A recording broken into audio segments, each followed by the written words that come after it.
सिद्धांत सरस्वती विजयते गौरीय गोष्ठीपति वंदे गुरुपद्वंदं भक्तबिंदसमन्वितं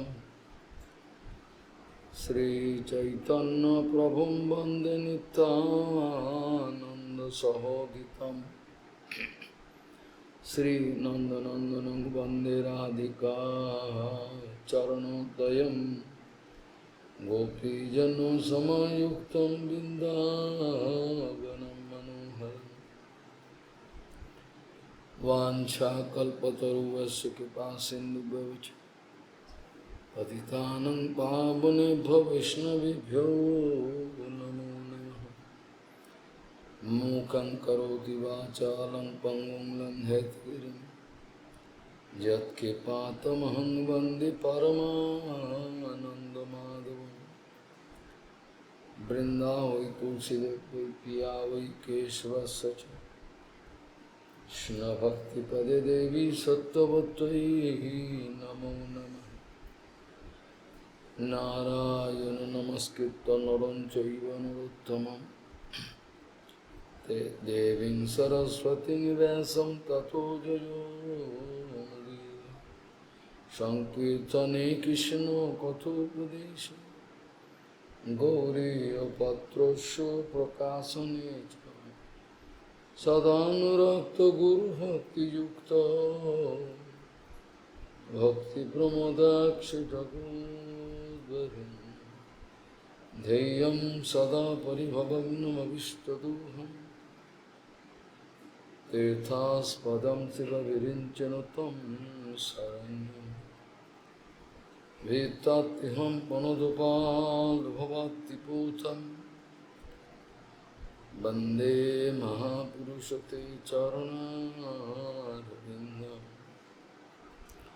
यत्पादपल्लवनखचन्दमणिच्छटाय विस्फुरिजित गमद्गवधू स्वदर्श पूर्णानुरागरससागर सारमूर्ति साराधिकामयि कदा कृपां करोषि। श्रीकृष्ण चैतन्य प्रभु नित्यानन्द श्री अद्वैत गदाधर शिवासादि गौरभक्तबिंद श्रीकृष्ण चैतन्य प्रभु नित्यानन्द श्री अद्वैत गदाधर शिवासादि गौरभक्तबिंद। हरे कृष्ण कृष्ण कृष्ण हरे हरे, हरे राम राम राम हरे। आजानुलंबित भुजौ कनकाबुदातु संकीर्तनैकपितरौ कमलायताक्षौ विशाम्बरौ द्विजवरौ जुगधर्मपालौ वन्दे जगत्प्रियकरौ करुणावतारौ। हरे कृष्ण कृष्ण कृष्ण हरे हरे, हरे राम राम राम हरे हरे। नमामि गंगे तव पादपङ्कजं सुरासुरैर्वन्दितो दिव्यरूपम् भुक्तिं च मुक्तिं च ददासि नित्यं भावानुरूपेण सदा नराणां। गङ्गातरङ्गरमणीयजटाकलापं गौरी निरन्तरविभूषी त्ववामभागं। नारायणो प्रियमनङ्गमदापहारम् वरानसीपुरपति भजवीशनाथं। वागीशजुष्वदने लक्ष्मीर्यस्य च वक्षसि यस्यास्ति हृदय संवित् त्वं निशिम्महं भजे। Hare Krishna Krishna Krishna Hare Hare, Hare Ram Ram Ram Hare. Idam Bhagavatam Nam Janame Bhagavatoditam Sangroho Ayam Vibhutinam Tametad Vipulikuru Jata Haro Bhagavati Nenam Sarvatmani Akhiladhare Bhaktir Bhavishvati Iti Sankalpa Varnayo. Gauriya Goswami Srila Bhakti Siddhanta Saraswati Goswami Prabhupada Paramahansa Jagadguru জানিয়েছেন অন্যয় অথবা ব্যতিরেক উভয় মুখেই প্রচার সম্ভব হয়, তবে অন্যয় মুখে প্রচারের স্থায়ী ফল আছে, যদিও দেরি লাগে। ব্যতিরেকভাবে প্রচার সম্ভব হয়, সম্ভব শুধু নয়, অত্যন্ত তাড়াতাড়ি র্যাপিড প্রচার সম্ভব। কিন্তু সেই প্রচারের ফল সবসময় ভালো হয় না। সেই প্রচার বিষাক্ত ফল প্রদান করতে পারে, কিন্তু অত্যন্ত তাড়াতাড়ি প্রচার হয়। প্রভুপাদ বলছেন, ঠিক যেমনভাবে জরাসন্ধ, শিশুপাল, কংস ইত্যাদি এরা অগা বকা এরা যারা আছে সবাই কৃষ্ণের হয়ে প্রচার করেছিল। তারা কি সত্যিই প্রচার করেছিল? কথাটা বোঝা গেল না। তারা কৃষ্ণকে খতম করে দিতেছে, কৃষ্ণ বলে যেন কেউ না থাকে। যত ঝামেলা থাকলেই আমাদের কি করছি না করছি দেখবে। গুরু বৈষ্ণবকে উড়িয়ে দাও মঠ থেকে, ভগবানকে উড়িয়ে দাও, ও দেখবে না। আমাদের যেন কেউ সুপারভিশন না করে, আমাদের উপর নজরদারি রাখবে, সেটা হলো তাড়িয়ে দাও, কৃষ্ণকে উড়িয়ে দাও। এগুলো মায়াবাদীর বিষয়। মায়াবাদী হয় কৃষ্ণকে নির্বিশেষ করে শেষ করে দিতে চায়, অথবা তার শক্তিকে শেষ করে দিতে চায়। রাবণ, কুম্ভকর্ণ, এরা এগুলো নির্বিশেষবাদ। প্রভুপাদ বলছেন প্রচার অন্যায় বা ব্যতিরেক উভয় প্রকারই হতে পারে, তবে ব্যতিরেক প্রচারের অনেক ফল বিষাক্ত এবং খুব তাড়াতাড়ি হতে পারে। আমরা ইংরেজিতে ছোটবেলায় একটা কথা বলেছিলাম, মাস্টারমশাই বলছেন, খবরের কাগজে আসতো এক একটা অদ্ভুত অদ্ভুত খবর। মাস্টারমশাই বলছেন, দেখ, যদি একটা কুকুর একটা মানুষকে কামড়ায়, সেটা কখনোই খবরের কাগজে স্থান পাবে না। কিন্তু কোনো মানুষ যদি কুকুরকে কামড়ায়, সঙ্গে সঙ্গে একটা মানুষ কুকুরকে কামড়েছে, এটা হয়ে যায়। সাপ মানুষকে কামড়ায়, কিন্তু মানুষ সাপকে কামড়ায়, এর বড় অদ্ভুত ব্যাপার। এটা প্রত্যক্ষ আমি শুনলাম, যে কামড়েছিল সাপকে তার মুখে শুনলাম। তার নাম হলো উপেন্দ্র প্রভু, আসামের, অসম রাজ্যের উপেন্দ্র প্রভু, পরমজীয় মাধব গোস্বামী মহারাজের শিষ্য। তাকে কোকিলকণ্ঠ নাম দেওয়া হয়েছিল, এত সুন্দর তার গলা কীর্তনের। কিন্তু গুরুদেবকে ভুল বুঝল। গুরুদেব এক চোখো, খালি ওদের ভালোবাসে, ওদের একটু শিক্ষা আছে বলে এটা ভুল বল। এইভাবে অপরাধ করে সে সংসার সাগরে গিয়ে আগুনে গিয়ে পড়ল। আমার সঙ্গে যখন তখন তার দেখা হয়েছে, তখন তার বয়স হবে প্রায় 70। গোকুল মহাবানের মঠে আমার পরিচয় পেয়ে আমাকে আগে দেখেন, সব বলল। কথায় কথায় সে নিজের দোষ স্বীকার করল। অকারণে আমি আমার গুরুপাদ ওনাকে ভুল বুঝেছিলাম, মনে করেছিলাম তার কোনো বিচার নাই, তিনি একচোখো। কিন্তু গুরু বৈষ্ণবের স্নেহ যে সমভাবে বণ্টিত হয়, কিন্তু তার মধ্যেও ঠিক যেমন কৃষ্ণ বলেছিলেন, সমভাবে সম অহম সর্বেষু ভূতেষু, আমি সবার প্রতি সমান। কিন্তু বিশ্বনাথ চক্রবর্তী বলছেন, যার কৃষ্ণের প্রতি অনন্য ভালোবাসা, যার কৃষ্ণের প্রতি যতটা টান থাকবে, সবার প্রতি সমদৃষ্টি থাকবেই, কিন্তু যার বিশেষ আকর্ষণ আছে কৃষ্ণের প্রতি, তার প্রতি একটু বিশেষ নজর থাকবে, সেটা তো কোনো অসুবিধা কিছু নেই। গুরুপাদ পদ্মের বিচারও ওই রকম। প্রভুপাদকেও অনেকে বলেছে প্রভুপাদের বিচার নাই, তিনি একরোখা বিচার করেন, কাউকে বলছেন কিছু করতে হবে না, ওটা কর।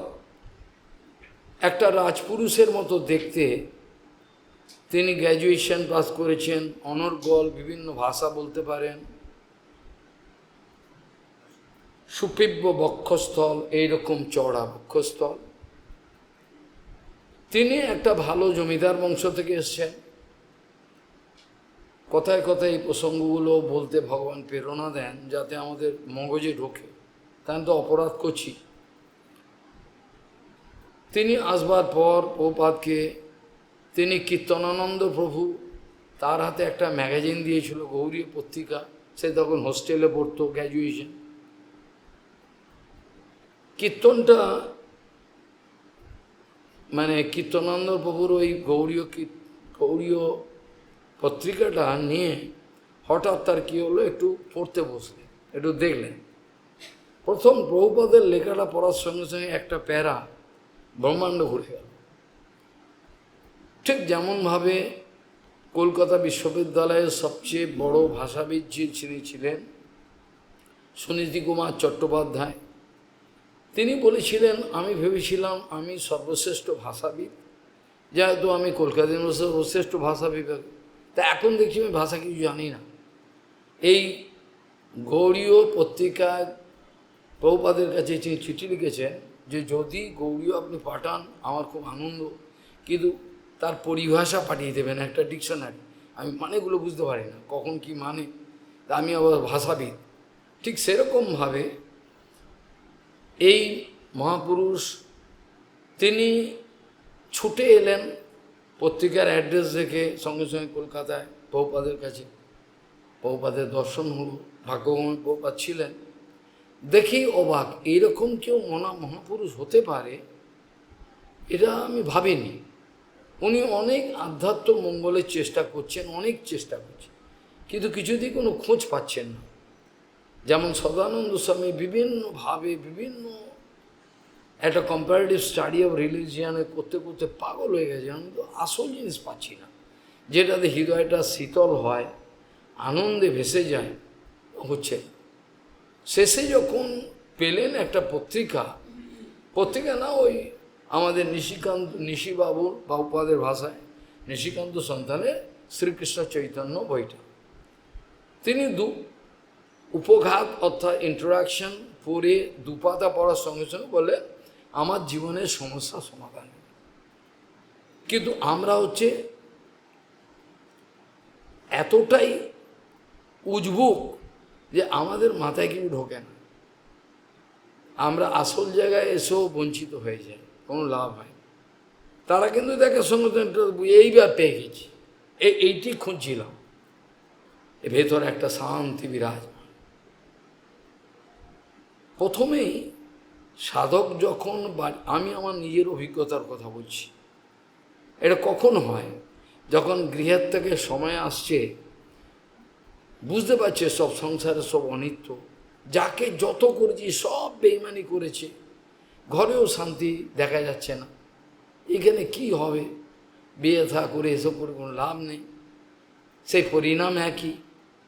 তখন সে আস্তে আস্তে নিজেকে গুটিয়ে নেয় বহির্জগতের সঙ্গে, আর তার কোনো আস্তে আস্তে গুটায়। তখন কিছু যদি বুঝতে পারে, বোঝবার পরে ভেতরে একটা অনাবিল একটা সুখ অনুভব হয়, এটা প্রত্যক্ষ অনুভব, একটা সুখ অনুভব, কি একটা কেন জানি না, সুখটা কিসে, ভালো খাওয়াও আমি আর খাচ্ছি না, ভালো আনন্দ আমি ভোগ করতে, কিন্তু ভেতরে একটা অনাবিল আনন্দ।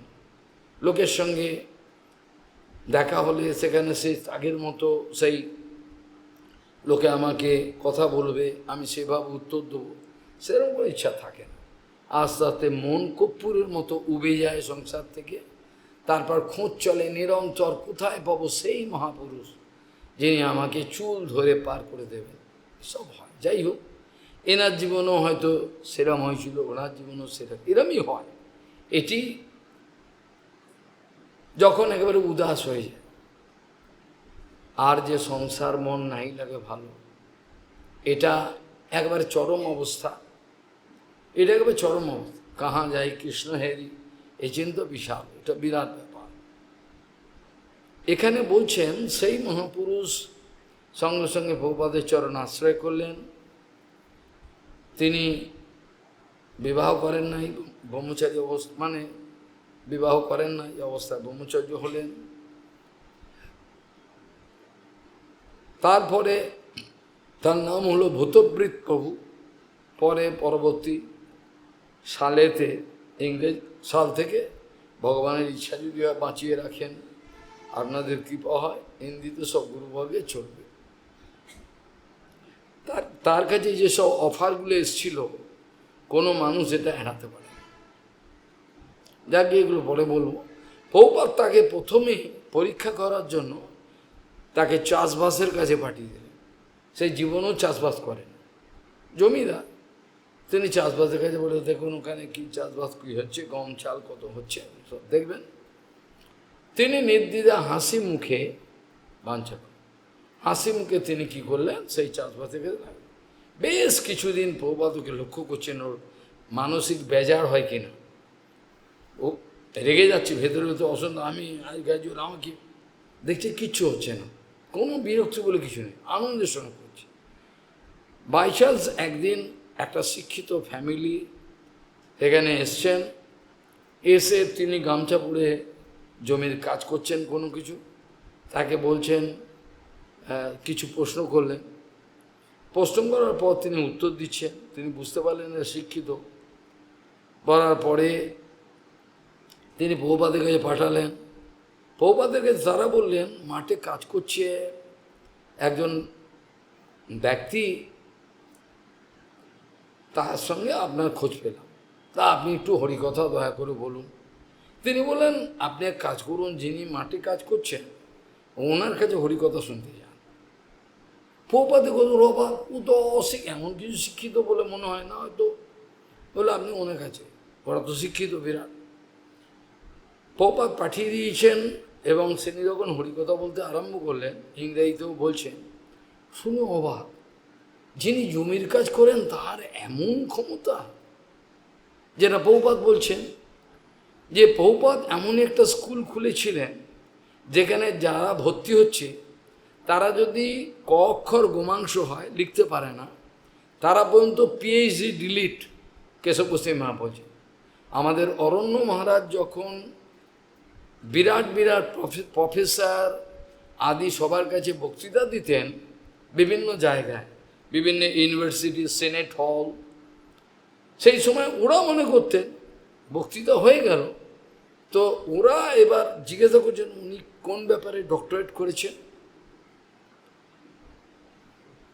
কেশব মহারাজ বলছেন, আমাদের প্রভুপাদ এমন একটা স্কুল খুলেছেন যেখানে অতি মূর্খ ব্যক্তিও তার কৃপা পেয়ে একটা অসাধারণ প্রতিভা সম্বন্ধ হয়ে যায়। এটা প্রত্যক্ষ ব্যাপার। এই অরণ্য মহারাজ সারা রাত নাম করতে, আমি তার জীবনী যখন আলোচনা তখন করবো, এখন বেশি করব না। তাকে প্রভুপাদ একদিন 7 দিন যাবৎ হরিকথা হবে, 7 দিনের সমস্ত বিষয়বস্তু আছে, বিভিন্ন বক্তা আসবেন, বিভিন্ন মহারাজ আমন্ত্রিত ব্যক্তিও আসবেন, সেই সমস্ত কিছু তাকে কি করলেন, যখন তিনি বললেন আপনি সবার বক্তৃতা হয়ে গেলে 7 দিনের, আপনি এবার সার বক্তৃতাটা বলবেন। কে কি বলল, অবাক কাণ্ড। সে পড়াশোনা জানেন না বেশি। তিনি কি করলেন, সেই বক্তৃতাগুলো শুনে ঠিক মনে রেখেছেন, সেইগুলো সমস্ত 7 দিনের সার বস্তুগুলো বললেন। লোকে বুঝি কী করে সম্ভব, এরকমই স্কুল যেখানে প্রভুপাদের চরণে শরণাগতি ভালোবাসা থাকলে কার কত পরিমাণে যোগ্যতার বিকাশ হয়, এটা সরস্বতী ঠাকুর ভক্তি সিদ্ধান্ত আসল সরস্বতী উনি বলতে পারে। আমার মতো মূর্খ যে কোনো দিন ভাষা জানে না, যে ভগবানের কৃপা, ভগবান করাচ্ছেন, আমার তো অভিমান নাই, আমি করছি বলে। যাই হোক, এখন যে প্রসঙ্গটা সেটা হলো এই অগা বকা সবাই প্রচার করেছেন, আর আমাদের গুরুবর্গ কেশব মহারাজ, শ্রীধর মহারাজ সবাই প্রচার করেছেন, হুসেন মহারাজ। এই প্রচারের বৈশিষ্ট্যগুলো দেখবার মতো, এগুলো দেখবার মতো যে কিভাবে কতটা সহনশীল তারা ছিলেন। গুরুভাবদ তো বলতেন, আমরা কোনোদিন পরমপূজ্য মাধব গোস্বামী মহারাজকে রাখতে দেখিনি, রেগে গেছে দেখেন, তাকে রাগিয়ে দিয়েছেন, কেউ রাগাতে পারেন না, সমস্ত অবস্থায় শান্ত। উত্তেজিত হওয়া, রেগে যাওয়া,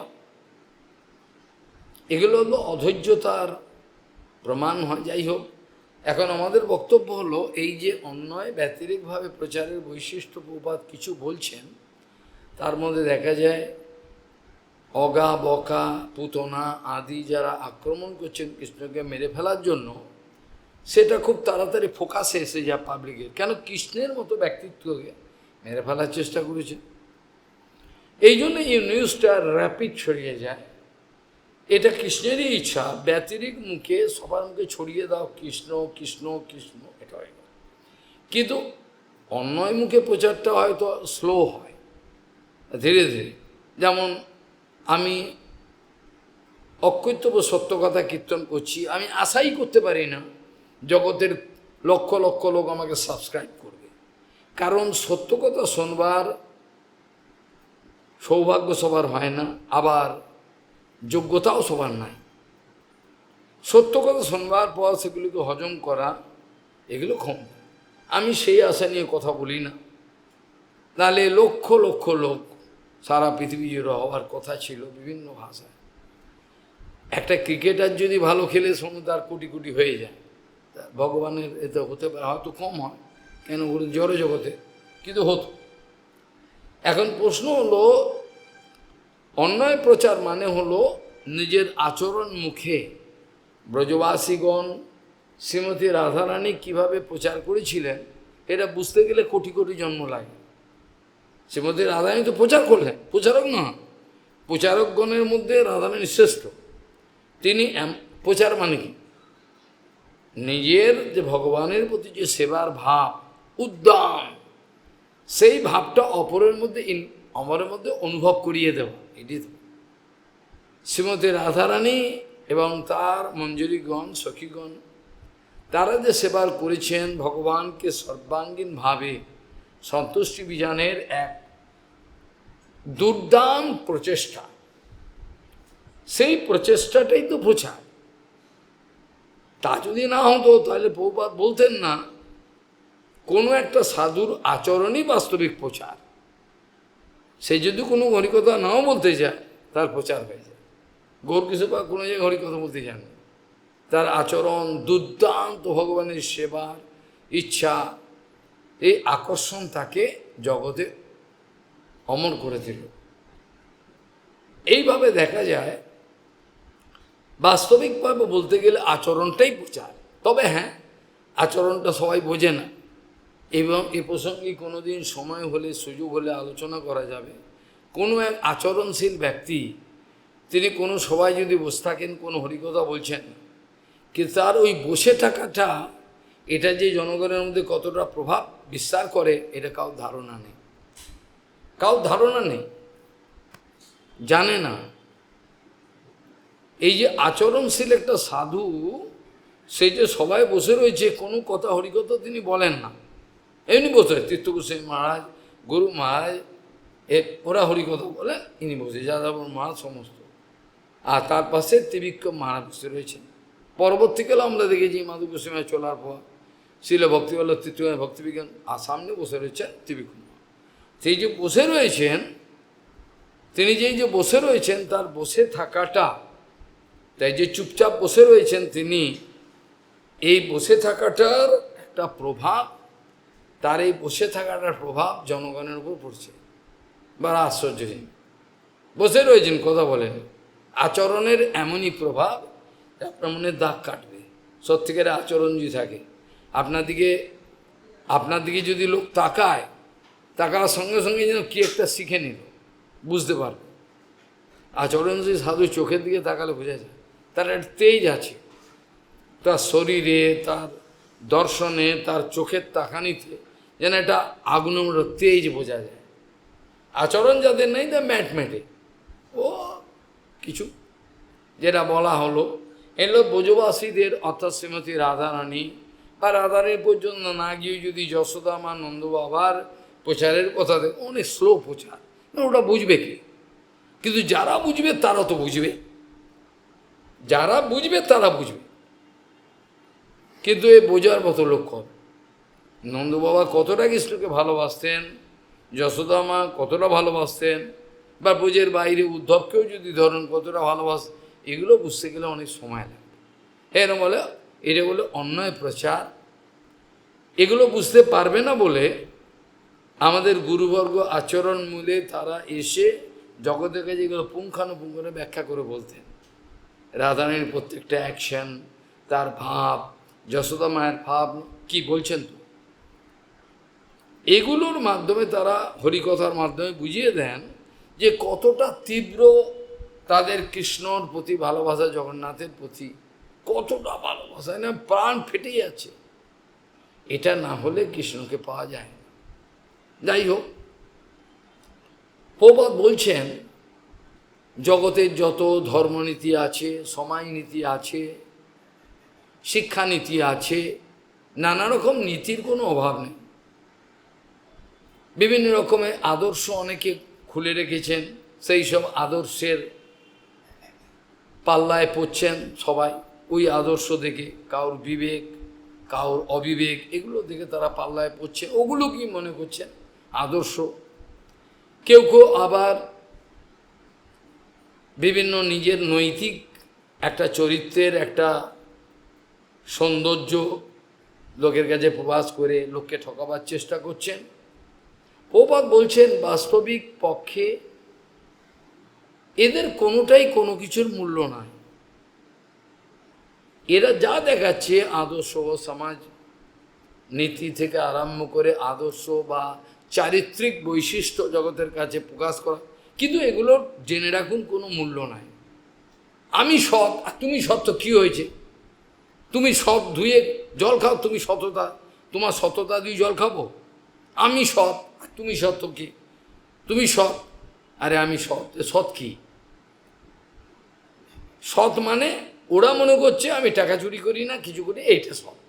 কি সৎ মানে নিত্য বিরাজিত, তোমার গুণাবলী যদি নিত্য, তাহলে তুমি সতের খাতায় নাম তুলতে পারো। ওই সততায় কি হবে? বরঞ্চ কোনো চোর যদি কৃষ্ণকে চুরি করে কৃষ্ণকে দেয়, তাহলে কৃষ্ণ খুশি হবে। মন নিমিত্তম মানে মন নিমিত্তম কৃতম পাপম ধর্মায় কল্পতে। এইভাবে দেখা যায় সমস্ত কিছু আমরা আমাদের এই জড়জগতের যে বৈশিষ্ট্য আছে তার পরিপ্রেক্ষিতে বানাতে চাই। যৌবনম ধনসম্পত্তি, হ্যাঁ, এবার অবিবেকিতা, এগুলো সমস্ত একৈকমপি অনর্থায় কিমুত চতুষ্টা, চারটে যদি থাকে, যৌবনম ধনসম্পত্তি অবিবেকিতা একৈকমপি অনর্থায় কিমুত যত্র চতুষ্টয়ম, যার মধ্যে একটা রয়েছে সে একেবারে অহংকারে একেবারে মরে যাচ্ছে, আর চারটে যার মধ্যে থাকে থাকে গোদের ওপর ফোড়া, এই হবে। কাজে লোকে হজম করতে পারে না, লোকে হজম করতে পারে। আমি কালকেও আলোচনা করেছিলাম 6 রকমের যে দোষগুলো, তার জেনারেল আমাদের শাস্ত্রে আছে কি আমরা জানি, কাম, ক্রোধ, লোভ, মোহ, মদ, মাশ্চর্য, এটাই জানি। কিন্তু নীতিশাস্ত্র বলছেন যে যার মধ্যে ষড়বিধা দোষাহা পুরুষেণ হাতব্যা ভূতিমিচ্ছতা, তার মধ্যে কি কি বলছেন? বলছে নিদ্রা, তন্দ্রা, ভয়ম, ক্রোধ, আলস্যম, আর তারপর বলছেন দীর্ঘসূত্রতা। দীর্ঘসূত্রতা, তাহলে এইগুলো ছটা রইল। কিন্তু এই ছটা যদি আপনি আপনার জীবনে জয় করতে পারেন, তাহলে আপনার মধ্যে আস্তে আস্তে বিভূতি, বিভূতি মানে ভগবানের শক্তি সঞ্চার। এটা তো সাধারণ কথা। যোগী যদি যোগ করতে যায়, তার যোগের পাওয়ারও পেয়ে যায়। ভগবান কাউকে এই করেন, আমাদের তো সেগুলো নিয়ে কোনো মতলব নেই। আমি এক মায়াবাদীর কথা বলেছিলাম, আলিগড়ের পাশে এই জিনিস চুরি হয়েছিল, তার মনে আছে? সেও অভিশাপ দিল, যে করেছে তা মরবে, 3 দিনের মধ্যে মরবে। তাহলে এগুলো নিয়ে আমাদের কোনো কাজ নেই। আমরা সততা দিয়ে জল খাবো, আমরা সততা দিয়ে জল, আমরা দেখবো কৃষ্ণ গুরু বৈষ্ণবকে কতটা ভালোবাসে। এটা হচ্ছে মেজর পয়েন্ট। প্রভুপাদ বারবার এইগুলোকে প্রকাশ করতেন। কারোর অনেক গুণাবলী থাকতে পারে, কিন্তু আমরা কি করব? আমরা দেখব গুরু বৈষ্ণব ভগবানকে, শুদ্ধ গুরু বৈষ্ণব এবং ভগবানকে কতটা তারা খুশি করতে পারে, তাদের কতটা, এটা আমরা দেখব। বাকি ফালতুগুলো দিয়ে লাভ, এরকম কাজ হরিভজনে লাগবে না। যদি কোনো চোর চুরি করে ভগবানকে দেয়, ভগবান কেন ভগবানের জন্য করছে, নিজের জন্য, সেটাও ধর্ম হয়ে যায়। আর আপনি ধর্ম ধর্ম করে অনেক সততা দেখালেন, কিন্তু দেখা যায় ভগবানের জন্য করলেন না, লাভটা হল। সমস্ত কিছুই আমাদের সময়নিধি, অর্থনীতি, যা কিছু শিক্ষানীতি, সমস্ত ভগবানকে কেন্দ্র করে যদি হয়, তাহলে লাভ আছে। প্রভুপাদ বলছেন এগুলোর বাস্তবিক কোনো অর্থ নাই। তারা অনেক ন্যায় নীতি, সততা দেখাতে পারেন, সত্যবাদিতা, এগুলো কোনো অর্থ নেই, এগুলো উড়ে যাবে কর্পূরের মতো। কেউ যদি অনন্তকাল বেদান্ত পাঠ করে যায়, বেদান্তি হবে, সেটাও হতে পারে, কিন্তু তাতেও লাভ হবে না, মুক্ত হতে পারবে না। প্রভুপাদ বলছে ও সারা জীবন বেদান্ত পড়ে গেল, অনন্তকাল বেদান্ত পড়ব, তাতে মুক্ত হবে। আমি যোগ সাধন করে জলের ওপর ভেসে রাখতে পারবো, এটা করেও লাভ, বা 10 হাত উঁচুতে আমি চলে যেতে পারবো যোগ করে, প্রভুপাদ যদি 10 হাত উঁচুতে গেলেও লাভ হবে না। এগুলো কি উপকারে লাগে? মূল কেন্দ্রবিন্দু তো রাখতে হবে, মূল কেন্দ্রবিন্দু লাগতো আমি কতটা আমি গুরু বৈষ্ণব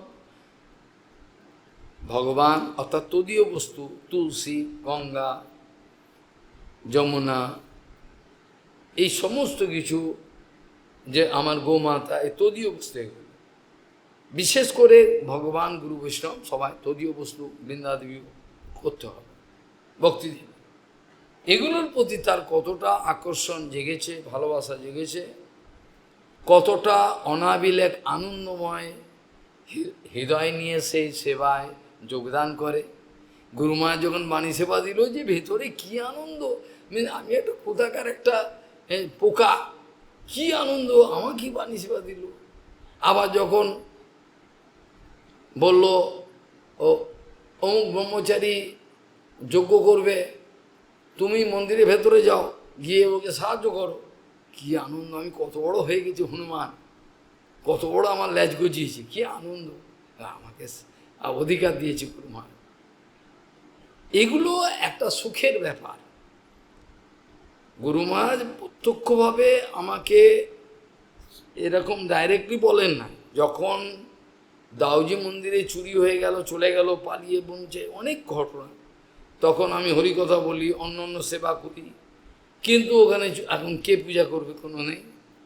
এখন ওখান থেকে বড় বড় র্যাঙ্কে যারা আছেন, তারা বলছে শ্যামল কৃষ্ণকে পুজোতে ঢুকিয়ে দাও, হ্যাঁ পুজোতে ঢুকিয়ে দাও। আমি পুজোতে ঢুকিয়ে দেবে, আপনি বলছেন গুরুমা তো আমাকে পুজো করতে, তিনি যদি বলেন তাহলে আমি নিশ্চয়ই করবো।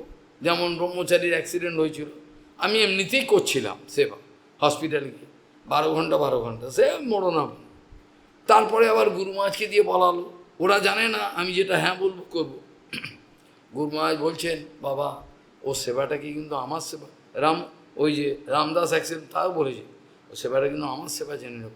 আমি গুরুমা এই কথা বলতে হবে না, আপনি পাঠিয়েছেন আমি এমনিই করব। সেইভাবে আর পূজার সময় ফোনে গুরুমা কাঁপা কাঁপা গলাতে বলছে, বাবা আমার কথা শোনো, দাউ দয়ালে সেবা করে দেখো কি জিনিস পাবে। মহারাজ আপনি, আমি তো মন্ত্র জানি না, দাউজি মন্ত্র বলেননি আপনি। বলছে আমি ফোনে মন্ত্র বলছি, এই সব সরে যা, সবাইকে তাড়িয়ে দিল। ফোনে এবার মন্ত্রটা বললো, আমি এই মন্ত্রটাকে মনে করে নিলাম ভালো করে, সোজা মন্ত্র, এই মন্ত্র তো তুমি দাওকে পূজা করো, অল্প দিনের মধ্যে বুঝতে পারবে কে তিনি। আমি ওনার কথা তো শুরু করলাম, তাই হোক ঠিক তাই, অল্প সেবাতে খুশি হয় দাউজি। তার থেকেই তো মহাদেব এসছেন, মহাদেব তাই অল্প কিছু, এটা এক বন্ধু জল দিল কিনা অনেক করেছে। এটা হলো সাধুদের চরিত্র। বলদাওজি মহারাজ সেবক তত্ত্ব আবার সেব্য তত্ত্ব দুটোই। কাজেই যারা বাস্তবিক সাধু দেখবেন, তারা অল্প কিছু করলেই খুব সন্তুষ্ট হয়, জন্য করেছি, এটা মনে রাখে, এটা সাধু চরিত্র। আবার অনেক কৃতজ্ঞতা স্বীকার করেন। আমি সেদিনও বলেছিলাম, যারা কৃতজ্ঞতা স্বীকারই করে না, ভুলে যায় তার জন্য আমি নতুন জীবন পেলাম, তারা সাধু হতে পারবে না। স্বীকার করতে হবে আমি এভাবে বেঁচেছিলাম। সেই যদি কোনো জেলে আমাকে জলে ডোবার থেকে বাঁচায়, আমি ডুবে যাচ্ছিলাম, কোনো একটা জেলে বাঁচালো আমাকে, ওই জেলেটার মনে রাখতে হবে।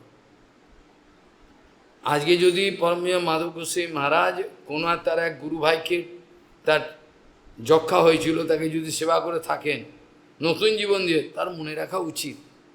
ভুলে যাওয়াটা কোনো মনুষ্যত্বের লক্ষণ নয়, ভুলে যাওয়াটা মানুষের লক্ষণ। আমরা ছোটোখাটো মাস্টারমশাই সেবা কর, টিফিন টানিয়ে মনে রাখি, মনে রাখি। সে কবে সে মাস্টারমশাই, অজিত মাস্টার অঙ্ক সেবা করতো, অন্য অন্য মাস্টার সমস্ত, কেন তো অত প্রাইভেট মাস্টার ছিল না, গরিব লোক। এইভাবে মনে রেখে এখনও মনে আছে, তাদের সঙ্গে একটা কনভারসেশন, সেগুলোও মনে আছে, এর ভুলিনি, আমি ভুলবার নয়, ভুলিনি। তাহলে বহুপাত বলছেন এগুলো অনেক কিছু দেখতে পাবেন আপনার সমাজে, কিন্তু এগুলোর বাস্তবিক কোনো মূল্য নেই। মূল্য হলো আমাদের সমগ্র বৈষ্ণব সমাজের মূল্য নির্ধারণ হবে কে কতটা পরিমাণে শিল প্রভুপাদের আচার আদর্শ কিছু গ্রহণ করতে পেরেছেন, অর্থাৎ শিল স্বরূপ গোসাইয়ের আচার আদর্শ, তার সিদ্ধান্ত বিচার গ্রহণ করতে পেরেছেন, তার ওপর নির্ভর করে সে আচার্যের মূল্যায়ন হবে, কোনো একটা সাধু কতদূর যেতে পেরেছেন। এটা কেন বদ্ধ অবস্থায় আমরা খালি দোষীদের সঙ্গে গুণ দেখতে পাই না। আমরা কালকেও আলোচনা করেছিলাম, এইভাবে দেখা যায়। প্রপাত বলছেন অন্যায় ব্যতিরেকভাবে বিভিন্ন প্রচার হয়, কিন্তু প্রচার সবার দ্বারা হয় না। প্রচার কখন হয় এ সম্বন্ধে বিশেষ আলোচনার দরকার। আমি সবাইকেই প্রায় ভালোবাসি, যারা বৈষ্ণব বিরোধী তাদেরকে ভালোবাসতে পারি না, আসতে চাই কিন্তু পারি না। আমার স্নেহ সবাই পাবে, ভালোবাসি আমি।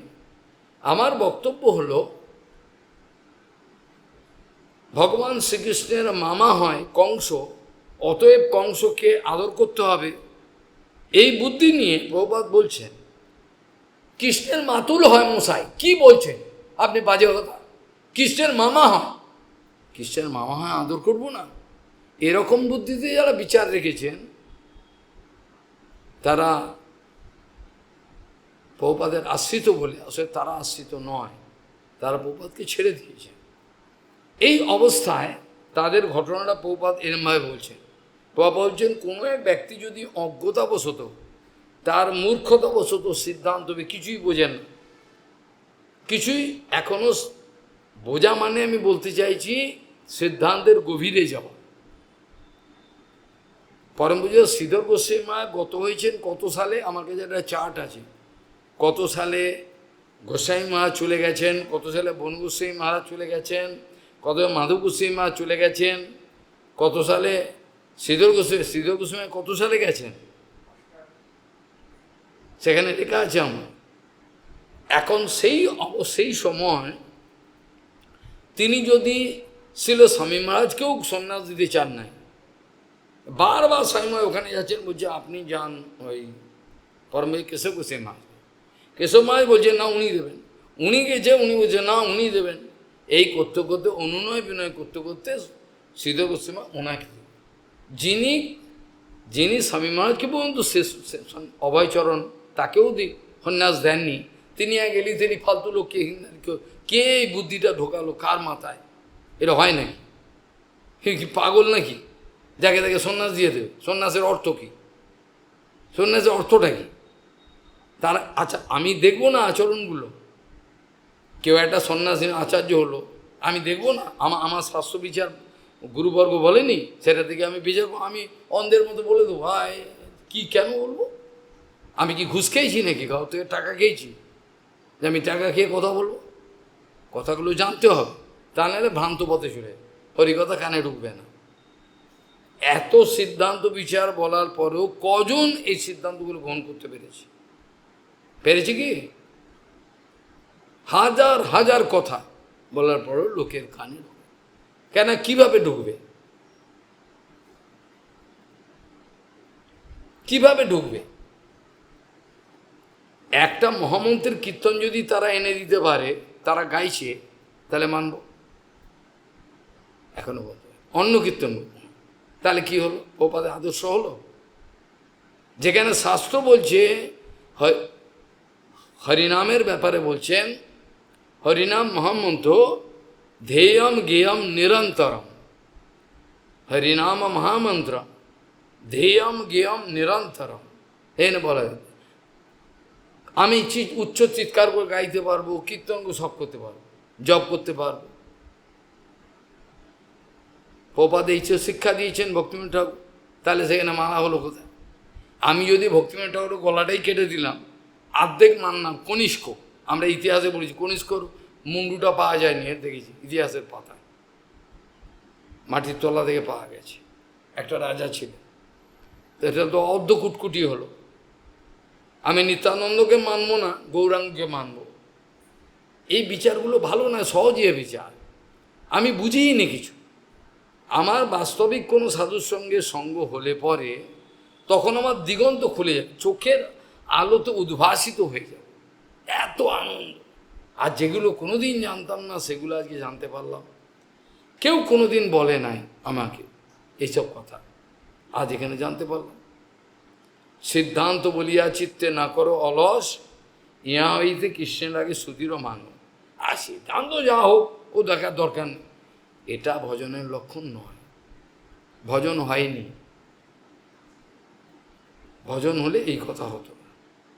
যাই হোক, এখন প্রশ্ন হলো, প্রভুপাদ বলছেন,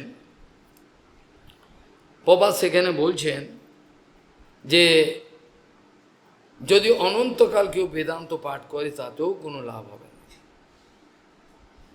যদি কেউ যোগের ক্ষমতাতে 10-20 হাত উঁচুতে উঠে বসে থাকে হাওয়াতে বা জলের উপর ভাসে, তাতেও কোনো সুবিধা হবে না। এরা কেউই সুবিধে পাবে না। সুবিধা হবে কখন? সে কথাটা বহুপাত বলছেন, যিনি নিজে মহাভাগবত, যিনি নিজেই ভাগবত, ওরকম একজন মহাপুরুষের শ্রীমুখে মুখবিগলিত, বাইরের দৃষ্টিতে যে বিরাট পণ্ডিত নন, তার মুখবিগলিত যেসব কথাগুলো শুনবে, সেইগুলোই হৃদয় ক্ষেত্রতে, শুষ্ক হৃদয় ক্ষেত্রতে বাড়ি নির্মল বাড়ি সেচন করবে, তাতেই আপনার বিরাট লাভ হবে। যিনি ভাগবত নন, তিনি আচার্য হয়ে বসে রয়েছেন, তার ক্ষতি হয়ে যাবে, ক্ষতি হয়ে যাবে। যেখানে এক মহাপুরুষ, আমি এগুলো করোনা পিরিয়ডে বিভিন্ন হাজার হাজার জিনিস আলোচনা করা হয়েছে, সেখানে বলা হয়েছে কোনো এক মহাপুরুষ যদি ভান্ডারার আয়োজন করেন, জেনে রাখবেন, এগুলো কেউ বলবে না, বইও লেখা নেই, তখন কোনো চোখ কান বন্ধ করে নিজে কোনো বিচার করতে যাবেন না। ওখানে যাব না, ওখানে যাব, আমি বড় বৈরাগী, এটা মহাপুরুষ বলেছেন, সঙ্গে সঙ্গে যাবেন। কেন? মহাপুরুষ বলে দিয়ে ওখানে কে রান্না করবে, খেলে আবার বৈরাগ্য নষ্ট। যেখানে জড়জগতের লোক ভান্ডারা করছেন সেখানে যাওয়ার কোনো প্রসঙ্গ নেই, কারণ তাদের পয়সাটা কোত্থেকে এলো, তাদের ওখানে কে রান্না করছে, এগুলো প্রসঙ্গ। যদি পরম মাধব গোস্বামী মহারাজ একটা ভান্ডারা দেন, তাহলে ওখানে ভগবানের কৃপা আছে, ওখানে চলে যেত। বাকি যেখানে যেখানে যেভাবে হোক জড় পয়সা, কালো পয়সা আদি দিয়ে ভান্ডারা প্রণামী, এগুলোতে কোনো কিছু শক্তি পাবেন না। আমি এ সম্বন্ধে গীতা আলোচনা করেছিলাম যে আসল নেট লাভটা কী হলো, এটা বিচার করতে হবে। খালি গোঁ ধরে থাকলে হবে না। যারা গোঁ ধরে থাকে তাদের কোনো লাভ হয় না, তারা উঠতে পারে। গোঁ ধরে থাকা মানে হলো অহংকার আছে। যে গোঁ ধরে থাকবে, আমি এটি ঠেলা। পাঞ্জাবে একবার আমার তীব্র হরিকথার পরেতে কোনো একটা তথাকথিত পাঠক ঠাকুর, ওই তীর্থগোস্বামী মহারাজের শিষ্য, আমাকেও ভালোবাসে বাইয়ের দৃষ্টিতে, সে পাঠ করতে পারে। আবার ভারতী মহারাজ এবার তাদের তো ফোড়ন কেটে দিয়েছে, এবার লোকে এবার বুঝে আমাকে বলে ভারতী মহারাজজি বলা হ্যাঁ ও হরিকথা জানতা है। তা আমি প্রমাণ করে দিলাম হরিকথা কিছু জানে না। ভারতী মহারাজ স্নেহ করে বলেছেন কিছু জানে, ও মনে করে দিল এখানে সেল পড়ে গেছে, হয়ে গেছে। আমি মানে এই দেখে প্রমাণ করে দিলাম হরিকথা জানে না, হরিকথা বোঝেনি সিদ্ধান্ত, প্রত্যক্ষ সরজমিনে। ও কি করছে, বলছে बाबा ऐसा कहते रहते हैं, कोई बात नहीं, बोलते हिंदी से। तो हमारा जो कुछ भी है, जो कुछ भी चल रहा है, हमें खोटा है, खोटा ही सही, अपना ही तो है। আমাদের কোনো ভুল আছে ভ্রান্তি থাক না, আমাদের তো নিজেদের চলছে ভক্তিরা দেয়া, আমাদের ওপরের ওলা এমন কিছু বলে যাচ্ছে। এই কথাটা ভুল, এই কথাটা ঠিক নয়। আমি গোঁ ধরে রয়েছি। আমি যতটুকু জেনেছি खोटा है तो जो सीखा है खोटा है तो खोटा ही रहने दो, अरे खोटा है तो खोटा ही दो। কেন কোত্থেকে এটা বিষয়? বৃন্দাদেবী সম্বন্ধে আমি যে সিদ্ধান্ত, ওতে রেগে আগুন একেবারে। খবর চলে গেল ভারতী মঞ্চ চণ্ডীগড়ে রয়েছে, সকালবেলা উঠে আর সহ্য হচ্ছে না, বাবা নে আসা বলা, এটা বলেনি প্রথমে, কেন ভারতী মঞ্চ ভালোবাসে। প্রথমে গিয়ে বলছে আচ্ছা महाराज जी বৃন্দা দেবী কো মাইয়া নেই বলা যাতে। ভারতী মহারাজ কোনো বুঝতে পেরেছেন, বুদ্ধিমান, তোমার বিরাট বিচক্ষণ, বলে मैंने तो कभी बोला नहीं, আর কিছু বলেন। क्या বৃন্দা দেবী को মাইয়া बोलना निषेध है क्या? हमने तो कभी बोला नहीं, আমি তো কোনোদিন বলিনি। এবার ওরা ধরছে মহারাজ এরকম কীর্তন কিছু বলতেন না। আমি বলে দেখো, একটা কচি বাচ্চা যার কোনো জ্ঞান হয় নাই, যে ভজনটা যে কিছু বোঝে না, তার ঠাকুমা সে যদি ভুলভাল করে একটু কিছু করে, ওটা বলে তাই করুক না, এখন তাই করুক।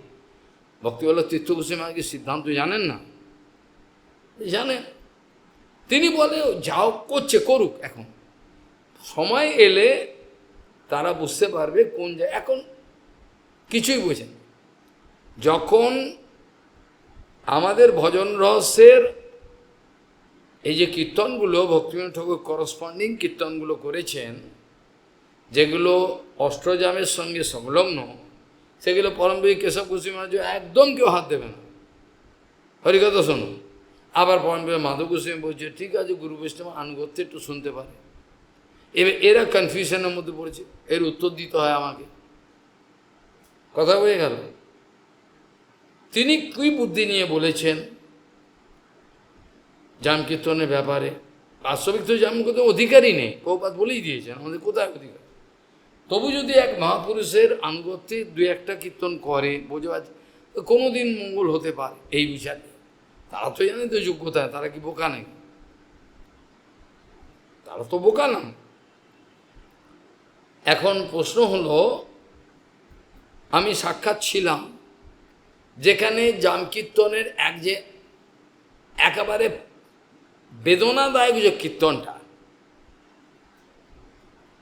চোখে অনবরত নয়নঙ্গলদস্যুধারয়া বদনম গদগদরুদ্ধয়া গিরা পুলকৈর নিশ্চিতম বপু কদা তব নাম গহনে ভবিষ্যতি। ভক্তিবিনোদ ঠাকুরের এর কীর্তনে নয়নে ঝড়ে গদ গদ স্বর, এই জল পড়ছে, এই কীর্তনটা আছে। এবার রাত্রে ভক্তিবল্লভ বসে রয়েছে, আমি পাশে রয়েছি, ছোটোখাটো মানুষ কীর্তনটা করছে যেন মনে হচ্ছে আনন্দের কীর্তন, ডুম ডুম করে নেচে কুদে। আমি হাসছি, এই কীর্তনটা ওর বাংলা কিছু বুঝছে না, মানে ও এমনভাবে কীর্তনটা করছে মনে হচ্ছে এটা একেবারে আনন্দের নাচার কীর্তন। এটা যে একদম দুঃখে বিগলিত হচ্ছে মহাপ্রভুর, এটা ওরা জানে না, ওকে কেউ বোঝায়নি। কীর্তন করছে, চুল ঝাঁকড়া চুল নাড়িয়ে একেবারে খোল ভেঙে, আমি হাসছি। এই যে মূর্খের দল, প্রত্যেকটা কীর্তনে যেটা যা ভাব সেই ভাব আনতে হবে। গুরুপাদ বলতে আমি নিজের মতো কীর্তনের সুর দিতে পারবো না, নরোত্তম ঠাকুর যে কীর্তনের সুর বলেছেন সেই কীর্তন আমার গাইতে হবে। ওটা ভঙ্গ করলে অন্য আমার অপরাধ হয়ে যাবে। উনি বলে গেছেন এটা গড়ানাটা, এটা এই সেই বলে গেছে, ওই সুরে আমার শিখে নিতে কেউ করতে হবে। আমি নিজের থেকে কিছু যোগ করতে পারবো না, কিন্তু আমি সিদ্ধ মহাত্মা নয়। সিদ্ধ মহাত্মা নাম হলে কোনো কিছু যোগ কারও নিষেধ, গুরুপাদ বলতে যোগ করবে না, যা কীর্তন আছে তাই, সেটি বলতে হবে।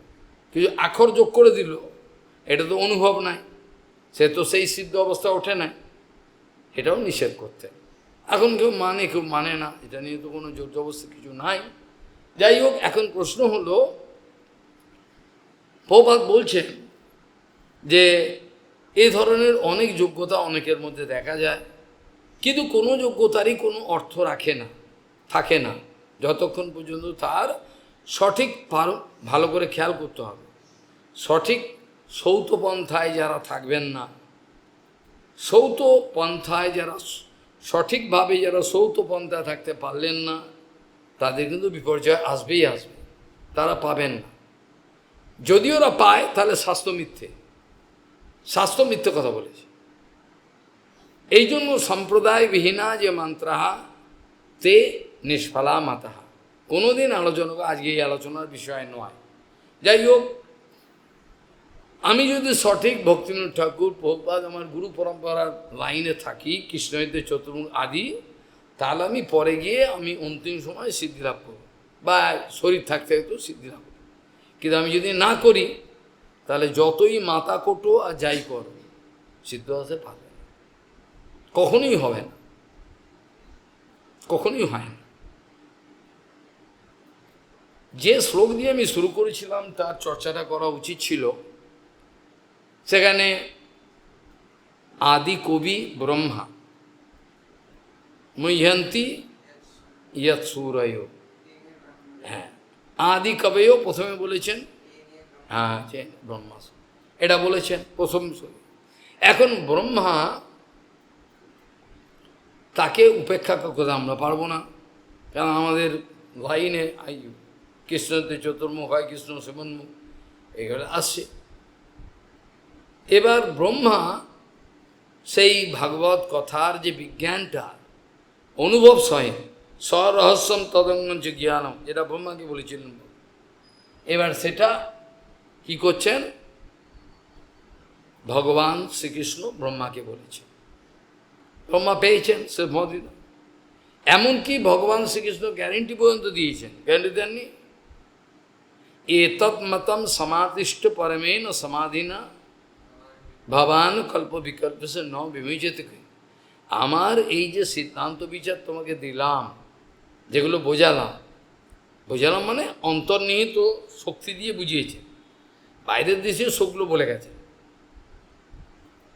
ভগবান বলছেন, তুমি যদি এই নীতি, এই বিচার, এই সিদ্ধান্ত বিচার সমাতিষ্ঠ, তিষ্ঠ নয়, সম্যক রূপে যিনি প্রতিষ্ঠিত হবে, যদি তুমি হতে পারো, তাহলে তুমি জন্ম জন্ম ধরে এই কল্প বিকল্প, জন্ম জন্ম তো সামান্য কথা, কল্প বিকল্প যদি তুমি এই সৃষ্টির কাজ করো, সৃষ্টির কাজ মানে হলো রাজসিক কাজ, সৃষ্টির কাজ মানে রাজসিক, ভগবান তাকে আশীর্বাদ করছেন, ভবান কল্প বিকল্প ন বিমোচিত, তোমার একটুও মতিভ্রম হবে না, মাথা স্থির থাকবে।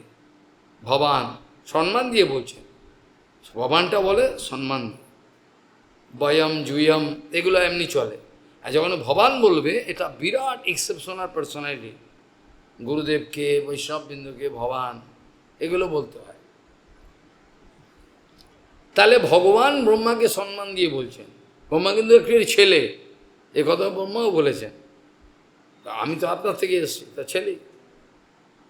ভগবানও এটা স্বীকার করেছে যে আমার যে সাক্ষাৎ আমার থেকে যে এও এতটা আমার প্রিয় নয়, এগুলো বলেছেন সব বিজ্ঞানভিত্তিক প্রমাণ। আমরা বিজ্ঞান ছাড়া কোনো বিজ্ঞানভিত্তিক প্রমাণ এছাড়া কোনো কথা আলোচনা আমরা করি না, নিষেধ আছে। এখন প্রশ্ন হলো, ভগবান আশীর্বাদ করে দিয়েছেন যে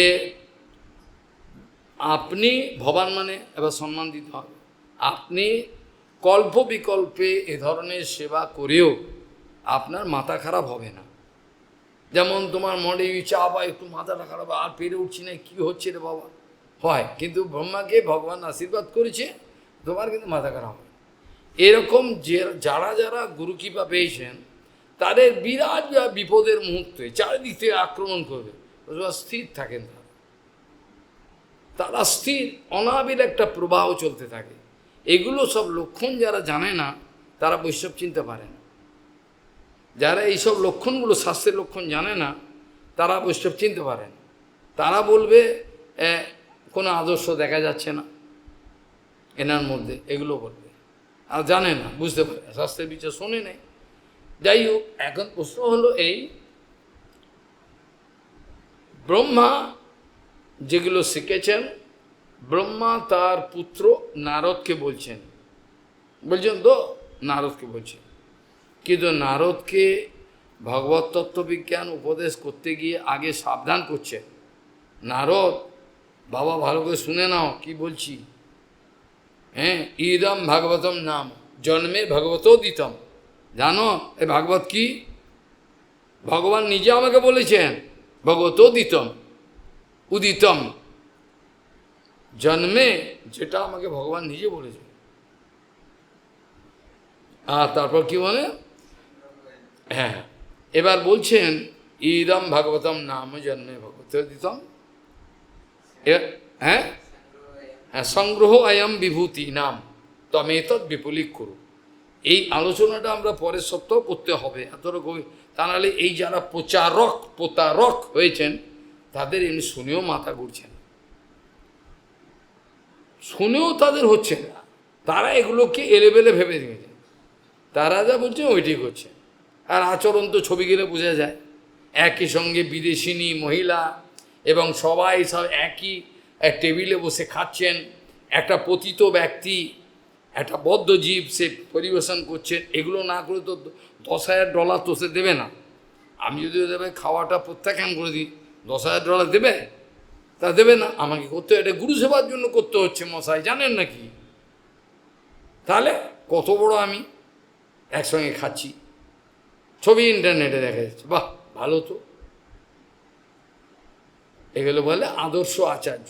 যাই হোক, ভগবানের ইচ্ছা, তাদের কপাল তারা পোড়া, আমার তো দরকার নেই। এই জন্য বলছি পরের সপ্তাহে এটা আলোচনা করা দরকার। এরা নালে সাপের 5 পা দেখেছে, এরা সাপের 5 পা দেখেছে, এরা মনে করছে আমি যা করবো তাই, এ তো দেখতে মোটা খাটা হয়ে যাব, কাপড় চোপড় পরবো, একটু বৈভব দেখাবো, হয়ে যাবে, প্রচার হয়ে যাবে। প্রচার ও ধরনের জিনিস নয়।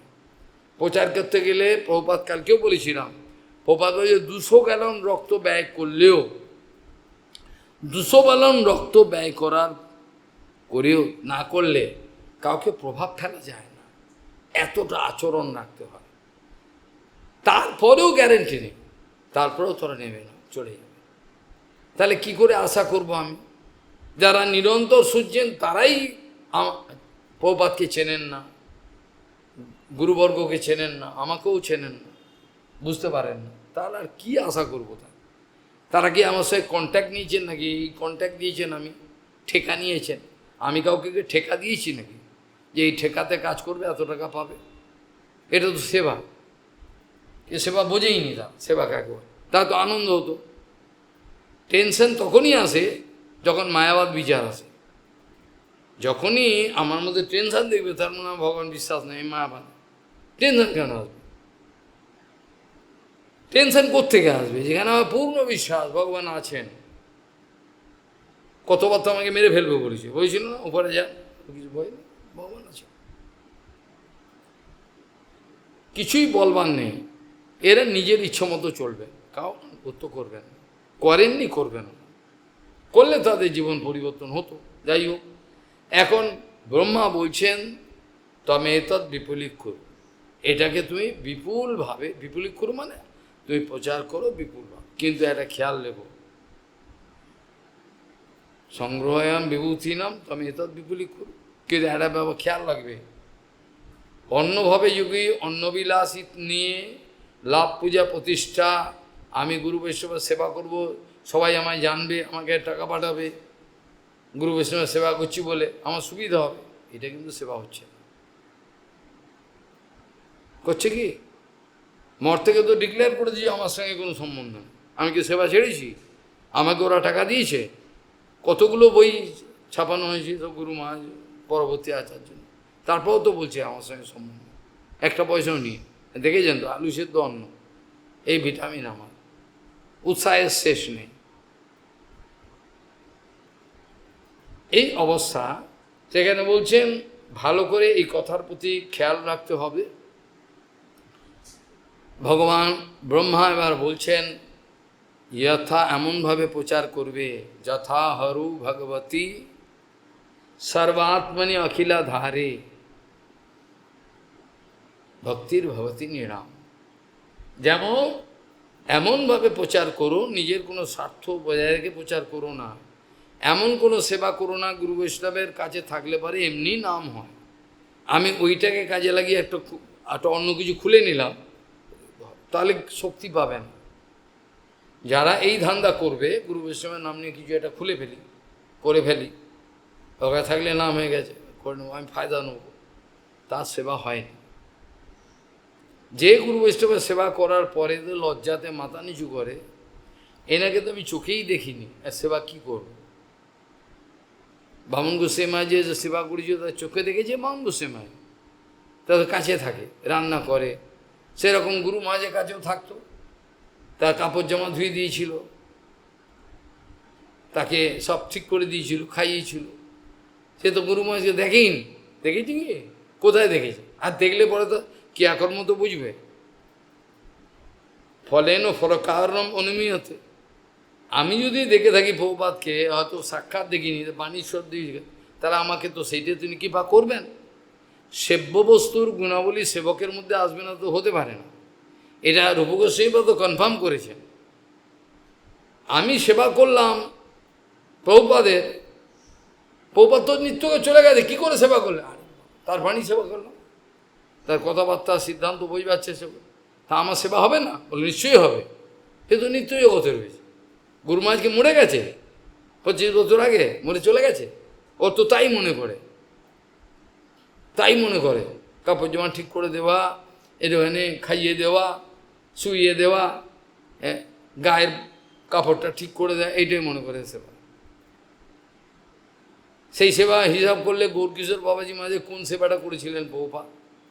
করেছিলেন কি? গৌরকিশোর বাবাজি মাঝে কোন সেবাটা, কোন দিন একদিন রান্না করে খাইয়েছিলেন না কাপড় ধুয়েছিলেন? কিছুই করে। কে তো ভক্তি প্রভুপাদ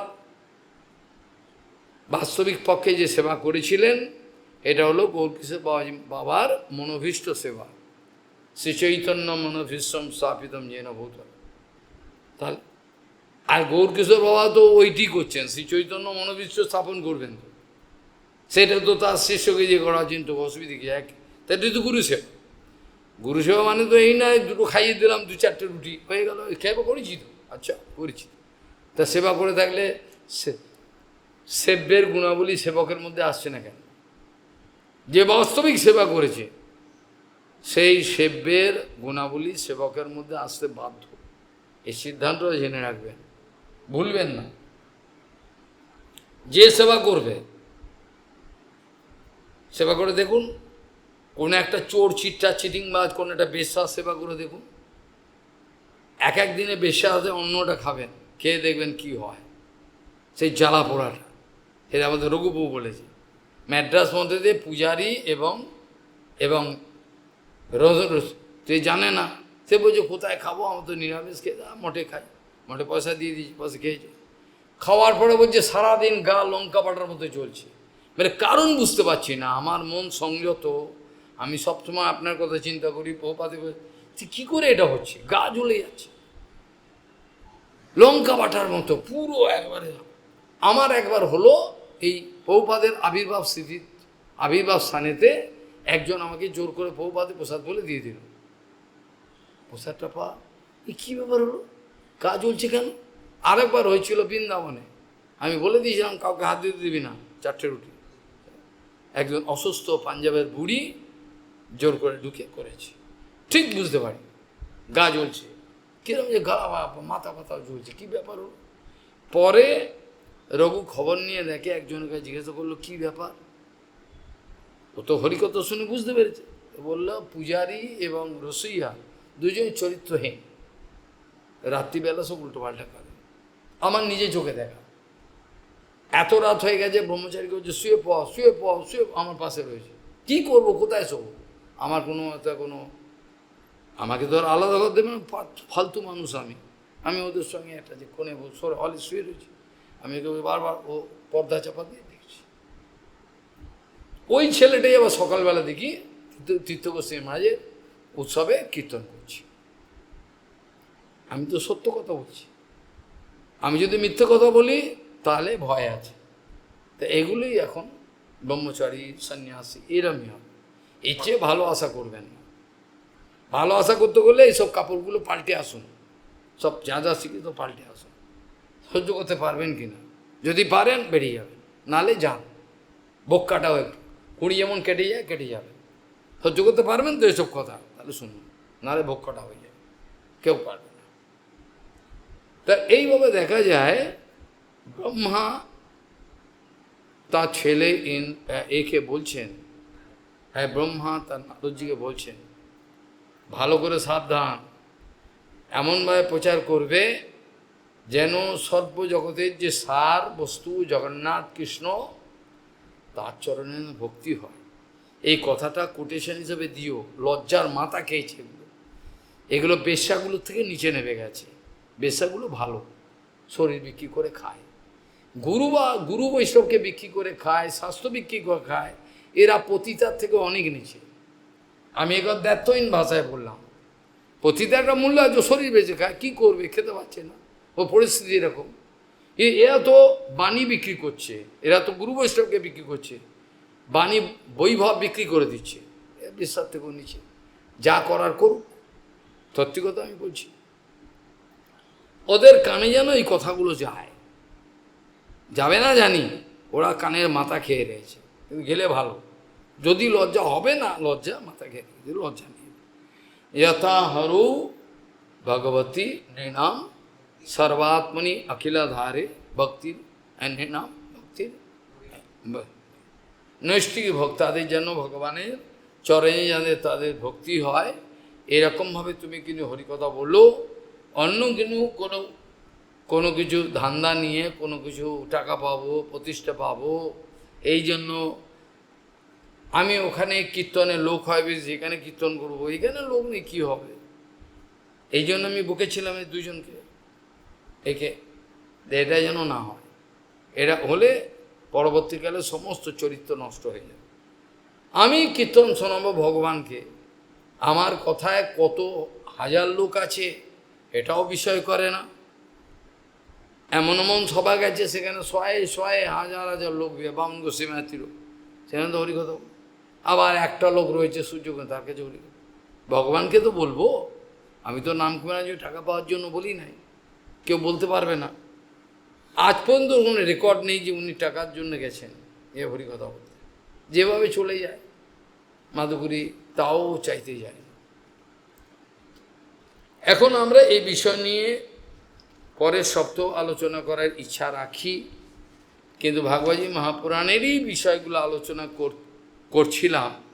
তথাপি আমাকে ভাগবতী মহাপুরাণের দু একটা আলোচনা করা উচিত। যাই হোক, এখানে বলছেন, এখানে আমাদের উদ্ধবজি মহারাজ এখনও বলে যাচ্ছেন। উদ্ধবজি মহারাজের বলা শেষ হয়নি। উদ্ধবজি মহারাজ বলছেন, কর্তা কর্তা বিত্রা প্রবক্তাশ্চ ভবতা মধুসূদন ত্যক্তে মহিতলে দেব বিনষ্টম ক প্রবক্ষতি। আপনি এই ভাগবত ধর্মের রক্ষা, প্রবক্তা, রক্ষা সব কিছুই আপনি। আপনি সংরক্ষণকর্তা, আপনি বক্তা, সবই আপনি। আপনি যখন যদি মহিতল অর্থাৎ পৃথিবী থেকে যদি চলে যান, আপনি যদি চলে যান জগৎ থেকে, তাহলে আর তো আপনি যেমন আপনার জিনিসটা সত্যিকারের, যেমন মহাপ্রভু বলেছেন প্রকাশানন্দকে, যে আচার্যর কল্পিত ব্যাখ্যা, তার কোনো দোষ নাই, তিনি আজ্ঞাকারী দাস। সেখানে বলছেন মহাপ্রভু, সূত্রকর্তা যদি সূত্রের অর্থটা কি লিখেন তাহলে ভালো হয়। কেন ইনি লিখেছেন? যিনি সূত্রকর্তা, সূত্রটা লিখেছেন, তিনি যদি তার মানেটা বলেন, তিনি তো জানেন ভালো, তিনি তো সূত্র লিখেছেন না। মহাপ্রভু এই কথাটা বলছেন, এই কথাটা যুক্তি দিয়েছেন মহাপ্রভু, ঠিক বলছেন। ভগবান ঠিকই বলবেন। সূত্রকর্তা যদি সূত্রের অন্তর্নিহিত অর্থ কি এটা বলেন, সূত্রকর্তা যদি নিজে সূত্রের অন্তর্নিহিত অর্থ কি বলেন সেটা ভালো। সার্বভৌম ভট্টাচার্য এই কথা বলেছেন, সূত্রকর্তা যদি সূত্রের অর্থ লেখেন সেটা ভালো হয়। সূত্রকর্তার অর্থটা আমি জানতে পারলাম না কি বলতে চেয়েছে।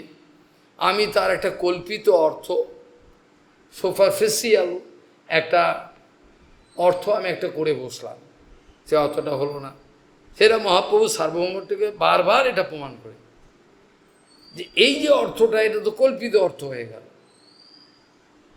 হ্যাঁ, কোনো কোনো সময় প্রত্যক্ষ অর্থ বসে না, কোনো কোনো সময় দেখা যায় প্রত্যক্ষ অর্থ করতে গেলে মানে হচ্ছে না। যেন গঙ্গায়াম ঘোষপল্লী, গঙ্গার মধ্যে ঘোষপল্লী। আর গঙ্গার মধ্যে কি ঘোষপল্লী হয় নাকি? গঙ্গার তীরে, বুঝেনি তো? এখানে লক্ষণাবৃত্তি, যেখানে অবিদা বৃত্তি কাজ হচ্ছে না সেখানে লক্ষণ। আমরা বেদান্তে এসব আলোচনা করেছিলাম, বা চলছে এখনও, কত বছর হবে, বেঁচে থাকতে থাকতে হবে কি না, চলছে এখন এগুলো। কাজে অনন্ত সাগর। তা বলছেন ত্যক্তে মহিতলে দেব, আপনি যদি চলে যান, এই সব জ্ঞান যেগুলো আপনি ভাগবত ধর্মে আচরণ করেছে সব কিছু, এগুলো সব নষ্ট হয়ে যাবে না, এগুলো তো আর থাকবে না। এগুলো কে সংরক্ষণ করবে? বলছেন কর্তা বিত্রা প্রবক্তা চ ভবতা মধুসূদন ত্যক্তে মহিতলে দেব বিনষ্টম ক প্রবক্ষতি। কে বলবে? তখন আর কে বলবে? হে দেববর মধুসূদন, একমাত্র আপনি ভক্তি ধর্মে অনুষ্ঠাতা রক্ষিত অবাক। আপনি পৃথিবী ত্যাগ করে চলে গেলে কে সেই বিনষ্ট ধর্মের উপদেশ করতে পারবে? যে নিজে আচরণ করেনি সে কি পারে? মুখস্থ করে হয়। তাই জন্য অনুরোধ করছেন উদ্ধবজি মহারাজ পুনঃ পুনঃ, তত্ত্বম ন সর্বধর্মজ্ঞ ধর্মতত্ত্ব ভক্তিলক্ষণ যথা যস্য বিধীয়েত তথা বর্ণয় মে প্রভু। কি বলছেন? তত্ত্বম ন সর্বধর্মজ্ঞ ধর্ম তদ্ভক্তিলক্ষণ যথা তস্য বিধীয়েত তথা বর্ণয় মে প্রভু। তাই জন্য আপনাকে অনুরোধ করছি পুনঃ পুনঃ, সর্বধর্মজ্ঞ আপনি, জগতে ধর্ম নামে যা আসা চল সেগুলো আপনি জানেন, তারপর তো আত্মধর্ম তো আপনারই, এটা তো জানবেনই। সর্বধর্মজ্ঞ আর ধর্মস্তদ্ভক্তি লক্ষণ। আপনার ভগবত ধর্মের লক্ষণ কি, কিভাবে কে কোন অবস্থায় রয়েছে, কতদূর পর্যন্ত ভগবত ধর্মকে সঠিকভাবে অনুভব করার ক্ষমতা হবে, এরকম, কারণ সবাই তো আর এক অবস্থায় নাই। এই জন্য আচার্যর একটা অদ্ভুত চরিত্র দেখা যায়, প্রভুপাদের চরিত্রে দেখা গেছে, যেগুলো এটা লেখা হয়েছে, অদ্ভুত চরিত্র। মনে হতো যেন প্রভুপাদ এর সঙ্গে এরকম করছে, ওর সঙ্গে সব কিছুর মধ্যে রাধা দাস্য লুকিয়ে রয়েছেন। তিনি সব বুঝতে পারতেন, এর হৃদয়টা এরকম, ওর হৃদয়টা ওরকম, ওনার হৃদয়টা ওরকম।